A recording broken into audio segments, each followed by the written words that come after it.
Card সাজানো হয়ে গেছে। আজকে দেখি ইউনিভার্স মেসেজ কি বলেছে। এটা তোমরা লাইক শেয়ার কমেন্ট করে দিও, তাহলে তোমাদের সাথে এটা রেজোনেট হয়ে যাবে। এগুলো আছে এখান থেকে। আজকে আমি একটা এই কার্ডটা তুলি, দেখি এটা কি আছে। এটা কি বলেছে দেখো, এটা বলেছে অ্যাসেন্ডিং। অ্যাসেন্ডিংয়ের অর্থ হচ্ছে তুমি জীবনে সামনের দিকে এগিয়ে যাচ্ছ, যেখানে তুমি অনেক কিছু শিখছো। আগের থেকে তুমি অনেক বেশি শক্তিশালী হয়ে উঠছো, তোমার জ্ঞান বাড়ছে। আধ্যাত্মিক জগতে যদি তুমি স্পিরিচুয়াল জগতে থাকো, তোমার জ্ঞান বাড়ছে। তোমার জীবনে একটা নতুন অধ্যায় শুরু হতে চলেছে। শক্তিশালী হওয়ার অর্থ হচ্ছে এখানে গায়ের জোর না, মনের জোর। তোমাকে যে সমস্ত মানুষেরা দুঃখ কষ্ট দিয়েছে সেগুলো ভুলে তুমি নিজেকে একটা স্ট্রং পারসন বানিয়ে ফেলেছো।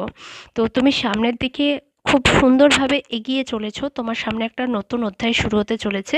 ইউনিভার্সকে ধন্যবাদ জানিয়ে তুমি এই জার্নিটাকে অ্যাকসেপ্ট করে নাও, তাহলে তোমার সাফল্য সাকসেসফুল হবে। তোমার জার্নিটা সুন্দরভাবে তুমি শুরু করতে পারবে।